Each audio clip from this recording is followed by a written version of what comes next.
pass, which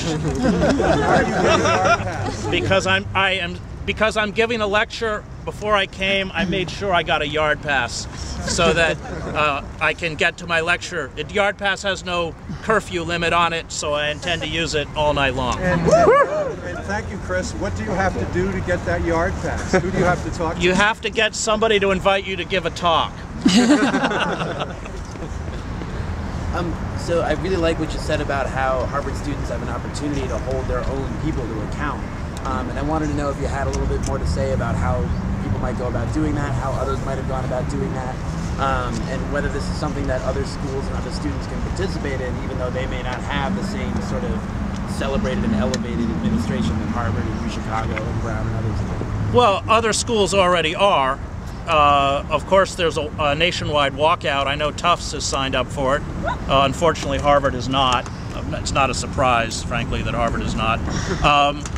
Look, there already have been. I mean, Newt Gingrich, these people should not be allowed, given what they have done, to come onto this campus with impunity and say the kind of garbage they say and not be called to account. And that is the responsibility of these students who will have access to these figures, and they all come through here, that we don't have because we don't have that ID card. And that is their special responsibility because no one else can do it.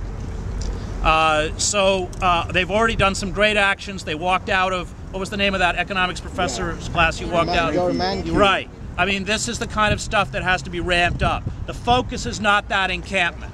That encampment is a physical presence that says we're here. But the message has to be taken out, as often as is humanly possible to begin to confront those forces and those figures that have plunged this country and, frankly, the global economy into a tailspin, as well as those forces that continue to carry out an assault on the ecosystem itself. Remember, in the 17th century, speculators were hung. And what corporations like Goldman Sachs and Citibank are doing has been considered throughout history. And I'm not going to start speaking about classics in front of Professor Thomas, but Salone forgave all debts when the Athenian Empire went through a very similar period where essentially the criminal class took control, and that's what we have. This institution is paying deference to individuals and to systems that commit crimes, and since they won't name those crimes, you have to name them. You spoke at the University of Toronto last year about the withering of humanities. Speak up, please. Sure. You spoke last year at the University of Toronto about sort of the withering of humanities departments at universities, the withering of the classics, the doing away with of the arts, and the process by which universities are turned into vocational schools. I'm wondering, and I know you spoke about that, or wrote about that in Death of the Liberal Class and others. I'm wondering if you couldn't summarize that argument? He's asking about the death of the humanities.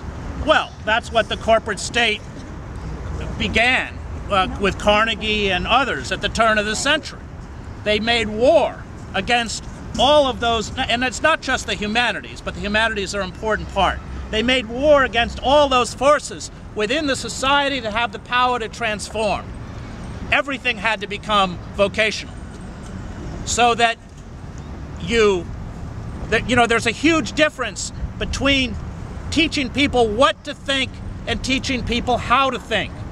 And the power of a liberal arts education is that it teaches you how to think.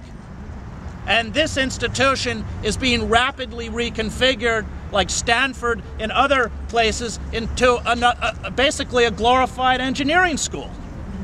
And there is a very subtle and pernicious assault against those departments and those disciplines that teach people how to think, because thinking is subversive. Thinking forces you to challenge assumptions and structures and question them. And I can guarantee you, having taken Professor Thomas's Virgil course, there's more worth in that course than an entire 3 years to get an MBA or however long it takes them over there in that big Wizard of Oz building across the river. So where do you see the Occupy movement headed? Well, I've covered movements before. I covered all of the revolutions in Eastern Europe, East Germany, Czechoslovakia, Romania. I covered both of the Palestinian uprisings. I covered all of the street protests that brought down Milosevic, and I can tell you, no one knows. I was in Leipzig on November 9th, 1989, with the leaders of the East German opposition, and they told me that perhaps within a year there would be free passage back and forth across the Berlin Wall. Within a few hours, the Berlin Wall, at least as an impediment to human traffic, did not exist.